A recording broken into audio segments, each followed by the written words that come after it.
Identitas adalah cara seseorang memahami, menggambarkan, mengekspresikan diri, dan refleksi diri entitas tersebut terhadap orang lain.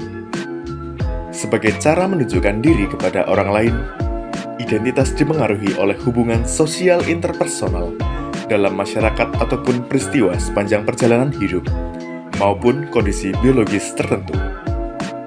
Salah satu aspek yang hendak ditunjukkan oleh individu sebagai ciri khas adalah identitas gender. Meski demikian, terdapat suatu kondisi tertentu yang mempengaruhi seorang individu dalam memilih identitas gendernya. Seorang individu dapat merasa identitas gendernya tidak sesuai dengan jenis kelamin biologis yang dimiliki. Oleh para ahli, kondisi ini disebut sebagai disforia gender.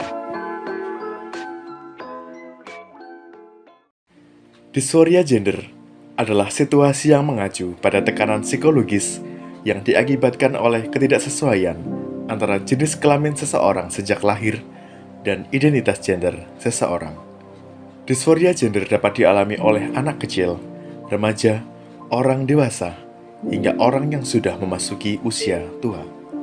Seseorang dengan disforia gender akan mengalami perasaan menderita, malaise, bahkan mengalami stres.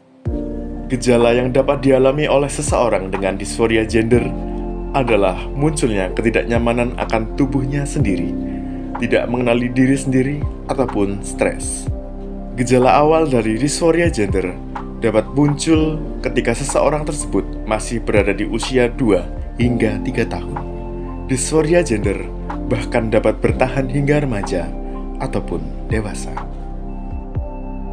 Faktor penyebab disforia gender dikelompokkan menjadi beberapa bagian.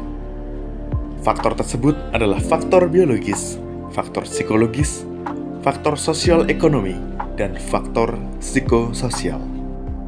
Disforia gender, seperti disebut pada bagian sebelumnya, dapat dialami oleh siapapun. Salah satunya adalah seorang trans pria bernama Ammar Alfikar. Ammar dahulu adalah seorang perempuan yang didiagnosis memiliki disforia gender.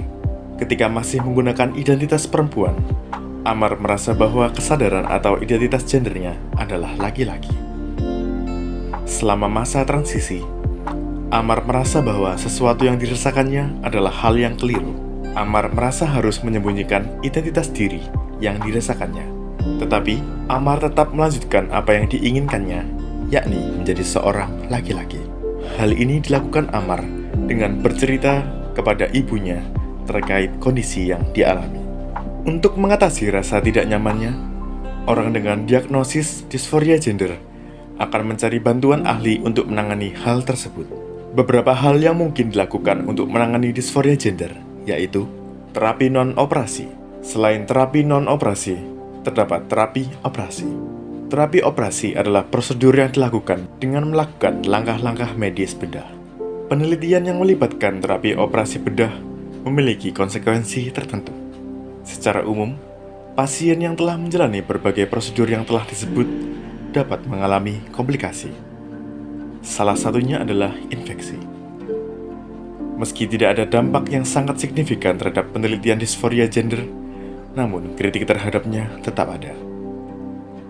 Dalam kajian etika, prosedur untuk operasi yang menangani kasus-kasus disforia gender harus memperhatikan diagnosis dari dokter yang memberikan diagnosa terhadap klien.